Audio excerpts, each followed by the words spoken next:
Welcome back to Faces and Places across the United States. Sandra is talking to our guest Rob in Colorado this week. Hello, everyone, and welcome to our web chat, Faces and Places Across the United States. My name is Sandra, and I'll be your host today. Today, I have a special guest. Here is Rob. Hi, Rob. Hi everybody. Welcome to our chat, Rob. It's Thank you. wonderful to have you here in our American English at State Facebook page. I'm very glad to be here. We are so delighted that you have joined us for this web chat. Before we begin, let's ask our audience where they're joining us from today.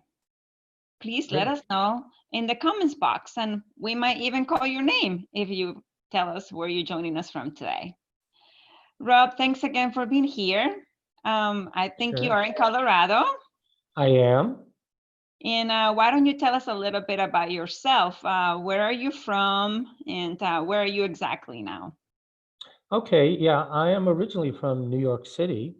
I lived there the beginning of my growing up years.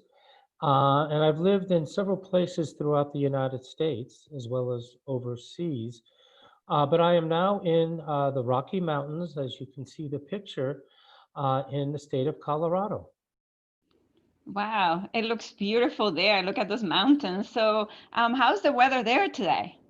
Well, today it's beautiful, and it has been. This is a good time of year, very nice and sunny. But as you can see, the mountains have snow. We have already had snow here in Colorado. Wow, snow already. It's only October. Oh, not even October, September. Right. Oh my It's not goodness. unusual for us to have it at this time of year. Yes. Wow, we have people joining us from all over the world. I'm going to tell you a little bit about who is here with us today. We have Celestina from Tanzania. We have Dania from Muscat. We have Chocolate Calupe from Italy. We have Leg from the Philippines. We also have Sean Source from Cambodia. We had Ratwa from Egypt. We have Sheila from Pakistan. We have Samak from Tunisia. We have Shamin from Bangladesh. We have Vanessa from the Philippines. We have Samir from Nicaragua. Actually, the name is Lenin. And we have Mabali from Gabon, Central Africa, just to name a few countries of people joining us all over the world this morning. Well, welcome. Nice to have you all here. Okay, so we ask our audience to share what they know about Colorado or your career. We're going to be talking about your career today, or ask some questions. And this is what we have. We have Hannah Lady saying it's going to be an interesting conversation. We have Robinson saying, I'll ask him what he thinks of as an English language teacher, the most efficient way of learning English is. So hopefully later you will tell us a little bit about this. Sure. Also, Robinson would like to ask him how you can learn natural American accent and intonation when speaking English. And we have Ahmed also saying that is great. Colorado is a beautiful state. My question is, why is the map of Colorado like a square? On our next slide, we have some more questions and comments. We have, thank you for announcing such a great opportunity. And also we have, well, we watch this live. Thank you for sharing. And we have, we'd like to ask Rob questions. Where will you rank Colorado education system compared to other systems? And we have Mauricio joining us as well. So we have a lot of questions for you. Great. And hopefully we can get to a lot of them today. But let's start with Colorado. You say you're in Colorado now, and I looked it up, and it says Colorado is called the Centennial State. Right. I think we have a picture too. Could you tell us why? Sure. Colorado became a state in 1876. And as some people may know, the United States became a country in 1776. So when Colorado became a state 100 years later, we are called, one of our mottos is called the Centennial State, which centennial means 100 years after an event. So our state is exactly 100 years after the United States became a country. Also want to say our other motto for Colorado is called Colorful Colorado because we do have many beautiful colors naturally throughout our state. Wow, that's really interesting. So it's something to remember, an easier way to remember too what centennial is, 100. Right. Okay, thank you so much for sharing that. And that is also colorful, colorful Colorado. It kind of rhymes. Yes. So today we want to talk to you about your career. And first of all, I want to ask you, what do you do? Right now, I am an educator and I have been a teacher among other areas of education for over 40 years. And so right now, I am still working internationally as a consultant, specialist, and I am also semi-retired, but I can never leave the field of education, so I will always be involved in some way. Once a teacher, always a teacher, right? Exactly, exactly. So you share with me about your first job and something really interesting about it. So can you tell us what was your first job? What did you do? Well, my first job was many years ago, and I sold flowers on the street corner to make my living.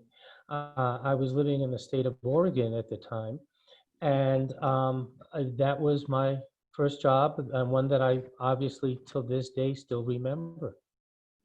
What is something funny or strange that happened when you were selling flowers in a street corner?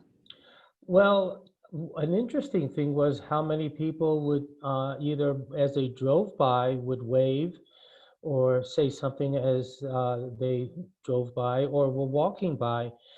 Many people bought flowers, but even those who didn't always stopped, not always, but many stopped and talked. And that was one of the best parts of the job was to meet people literally on the street. Yeah, so you were able to interact with a lot of different people, probably hear their stories and share a little bit about your own story as well. Right, people that I would have never met otherwise. Yeah, so choosing a career is something pretty crucial in your life, and you chose to be a teacher and has been done it for a long time. So, can you tell us why did you choose your current career and what called you to it? Well, that's a good question. It somewhat relates to my first job uh, selling flowers. It's the ability and opportunity to meet people, work with people, teach people new skills and concepts, but also to learn from them as well, which is to me very, very important as an educator. Not only to teach others, but be willing to learn from others through your teaching. Yes, I think you share with us some pictures of your life as a fellow and as an English language specialist, and also I think you mentioned that you were in the Fulbright. So, can you tell us a little bit about what is happening here and your experience there? Sure, be glad to. This is when I was actually a senior fellow in I was based in Vladivostok, Russia for 2 years, and I did a lot of traveling throughout the eastern part, especially of Russia and Siberia. And this is one of my visits, working with teachers and students and professors, all who were involved in teaching and learning English.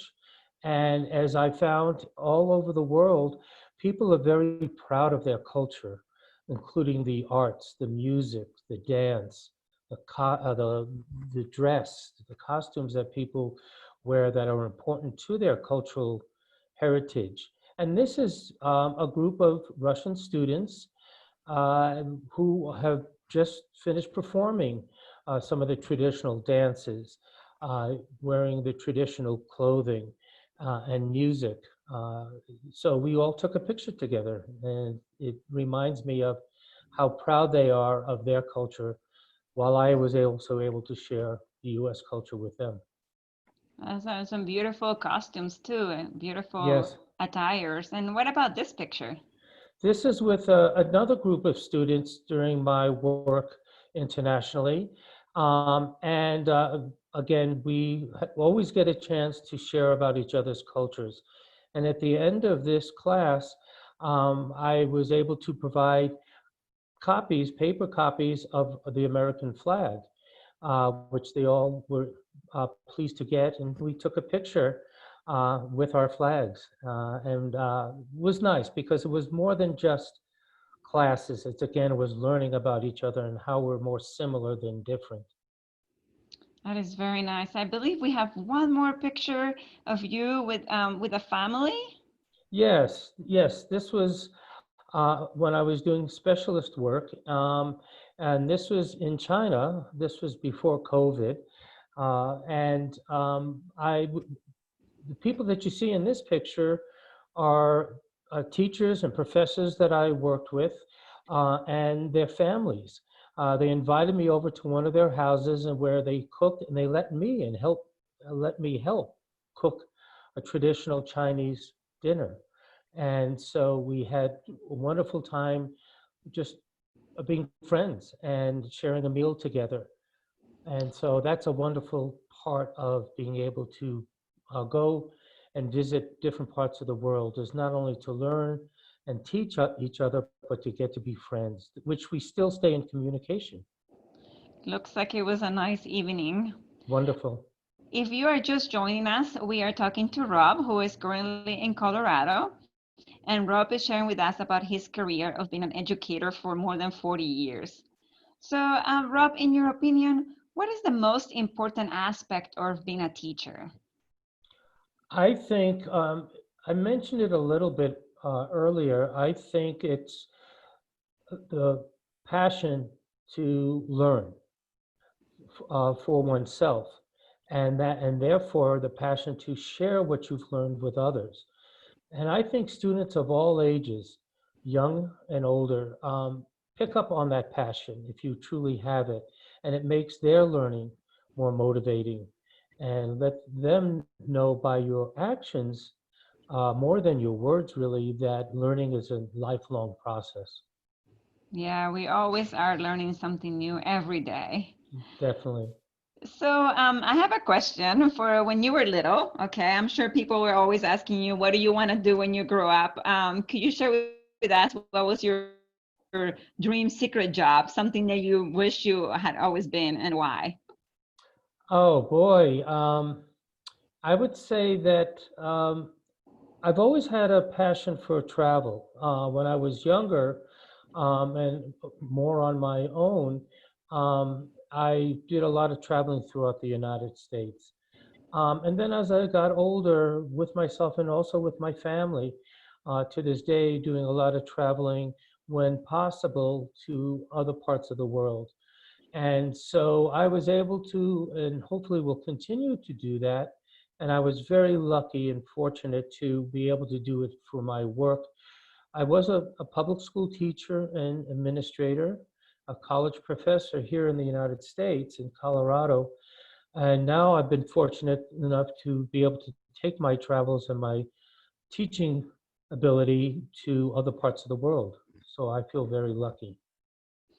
So I have some questions from our viewers, and we have two kind of related questions. We have Mux Aida and also Ibrahim Goma asking, how do you think teaching is going to change nowadays that we are at home and teaching from home due to COVID-19? So what are some things that you can do to handle this kind of new teaching and new learning? I think that the idea of learning together, both the learner and the teacher, applies here, where this is a new area in many ways that we are involved in education throughout the world. And we will learn together. We will make mistakes, and we'll learn from those mistakes, as you do in learning, and we will grow from it. I also think that through the difficulties, we will learn different approaches to teaching that we can use once we resolve the COVID situation, where we may not have used before. So I think good may come out of this, and we will, in the process, still teach and learn, maybe in a different way. Yes, we all are trying new things, and some of them might be the best thing for us now. Um, Right. yeah. So we have a few questions about practicing English. We have Robinson, and we also have Yia Aya Naim, and we also have, let's see, um, uh, Tate Tinzar Angu. What about learning English, and what are some of the things that you should do to learn English? Um, I'll mention just a few. There are many ways. And the fact that our participants all over the world and sharing with us, I'm assuming all in English, you probably have found ways to learn. And I congratulate you on that and keep doing that. But some quick other ideas that you may know, and it's a good reminder. If not, this may be something you'd like to consider, is to speak with others, particularly if you have a chance to speak to other native speaker, English speaking individuals, such as myself, through social media for one, and listening to native English language speakers, as well as others who are learning English in your immediate area where you can learn from each other and practice together. Watching English-based, American-based TV shows, movies, which I'm sure many of you do, listening to music that's English-based, all is motivating, entertaining, but also a learning experience. And the last three that I would suggest is to practice, practice, and do more practicing. The more you practice, the better you'll get. And don't forget to watch us here too on Faces and Places. It's a good opportunity to practice your writing skills by asking questions and also your listening skills. Exactly. So those are good things you can do. Okay, so I have a really cool question for you. Cesar Mauricio Grajales is asking, what do you do to keep your brain young? Uh, um, I do a lot of exercise. I'm fortunate that I live in a small mountain town in Colorado where I can literally walk out my front door and go hiking in the mountains. And because I am in the mountains here in the Rocky Mountains. And so I do a lot of exercising, fresh air, reading. I love to read. And that's another good way to practice English, is to be able to read uh, English-based literature. And I just try to stay active both mentally and physically. That's always good. So I also want to say that somebody from Honduras is telling us that today is Independence Day in Honduras. And I think it's Oh, Independence Day in a lot of the Central American countries. So happy Independence Day. happy Um, Independence Day. yeah, to everybody in Central America. I think most countries are today. Today's Independence Day. Okay. So I have one more question. What languages do you speak? I speak English, I hopefully well. Um, I also spoke, when I lived in Russia, I was able to speak and read enough Russian. I did take lessons when I was there. So I understand what it's like to learn a foreign language and how hard it can be. So I'm very pleased and proud of those who are with us today who have taken on that difficult task and keep working at it. And then I also speak some Spanish, enough to get by also, more so than Russian, because I have lived and traveled in Spanish-speaking countries, particularly in Central America. Very So, nice. yes. We have one more comment, a question here from Jack saying, Mr. Rob, you speak very clearly and even Oh, a good. beginner learner could understand without any doubt. Do people in Colorado speak in such a clear way?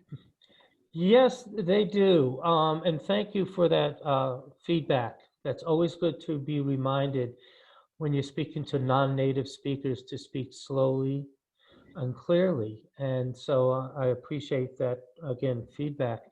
Colorado, yes, we do have it. The people here do have a tendency to speak slower and more clearer in general. like I said earlier, I'm from New York City originally, and so I grew up there. So New Yorkers have a tendency to speak very fast, as they do many things very fast. And so it took me a while to learn. I always thought I was speaking slowly, but I wasn't. And so, different parts of the country, I've noticed on the East Coast of the United States, like I said in New York, um, people do have a tendency to speak faster. Yeah, so thank you so much, Rob. Believe it or not, we went a little bit over time today, Oh, it was but so much it's fun. great. I know we're having a really nice conversation. We have lots of engagement from our audience, lots of great questions, and we just want to thank you so much for being here with us today, for taking some time to share with us your experience as a teacher and as an educator for so many years. And we hope that you come to visit us again here on Faces and Places. And And I we, wanted, oh, go I just ahead. wanted to thank everybody for joining us as well and sharing their questions. And this was a wonderful experience for me to once again speak with people from all over the world and to share this time together. So thank you for the opportunity. Thank you so much, Rob. We hope you'll continue to share your ideas through social media. Don't forget to check out our amazing resources to help you practice, like Rob told us, practice, practice, practice. Practice your English. You can check out our Facebook page. You can check our YouTube channel, and you can check our website, americanenglish.state.gov. We have tons of resources there for you to continue to practice. Thanks again, everyone, for joining us. We look forward to seeing you again in a couple of weeks for our next session of Faces and Places across the United States. We encourage you to continue to engage with our community virtually here in our Facebook page. And thank you so much, Rob, again. Thank you. It was a wonderful experience. Bye-bye, everyone. Thanks for watching. Bye now.